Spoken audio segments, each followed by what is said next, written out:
আসসালামু আলাইকুম এভরিওয়ান। তো মিরপুর 10 আসছি শপিং করতে করতে আম্মুর সাথে।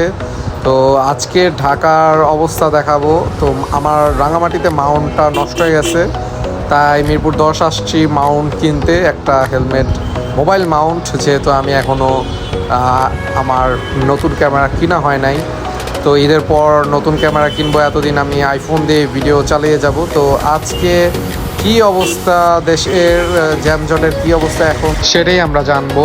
তো আজকে ঢাকার অবস্থা মোটামুটি খালি ছিল, তো বেশিরভাগ মানুষ এখন ঢাকা ছেড়ে গিয়েছে। তো ঈদের টুকটাক শপিং এখনও চলছে, তো আমরা মিরপুর শপিং থেকেই আমার শপিংটা করেছি। তো আলহামদুলিল্লাহ ঈদের শপিং ডান। তো এখন বাকি কাজ হলো বাইকে অকটেন নেওয়া। তো আমার প্ল্যান হলো আমি আর আমার খালাতো ভাই প্রত্যেক ঈদই হলো ঈদের পরের দিন চলে যাই ঢাকার বাইরে।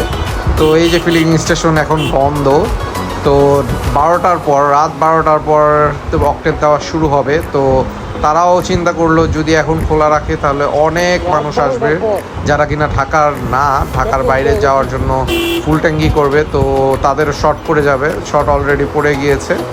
তো 12টার মধ্যে আবার চলে আসবে অকটেন। তো আমি তো ঢাকার স্থানীয়, তো ঢাকায় ঈদ করব। তো জ্যাম বেশি একটা পাবো না আমি জানি, আমার সবার সাথে কথা হয়েছে। তো বেশি একটা ভিড় হবে না, ফুল ট্যাঙ্কি করে দিবে। তো এতদিন হলো বেশিরভাগই ঢাকার বাইরের মানুষ যারা মজুত করতে পছন্দ করে, মানুষ সিন্ডিকেট, একটা কৃত্রিম সিন্ডিকেট মানে করে দাম বাড়ানোর চেষ্টা, বা মানুষের আতঙ্কের কারণে দাম বেড়ে যেত, কিন্তু আসলে এরকম কিছুই না। তেল স্বাভাবিক অবস্থায় আছে, কিন্তু মানুষ বুঝতে চায় না, মানুষ জমা করতে চায়। বাঙালিদের মেন্টালিটি হলো জমা করা। আমি পেট্রোলই নেইনি এই সংকটের সময়, এক ফোঁটা পেট্রোল নেইনি আমি যতটুকু দিয়ে আসিল ওইটুকু দিয়ে আমি চলেছি। আর আমি সাইকেল ব্যবহার করেছি, আপনারা দেখেছেন আমার আগের ভিডিওতে। তো এখন সময় হলো ঢাকার বাইরের মানুষরা চলে যাক, আমরা যারা ঢাকার স্থানীয় তারা আরামসে তেল নেব, ফুল ট্যাঙ্কি করে ঢাকার বাইরে ঘুরতে যাব। তো আজকের মতো এই পর্যন্তই, আল্লাহ হাফেজ।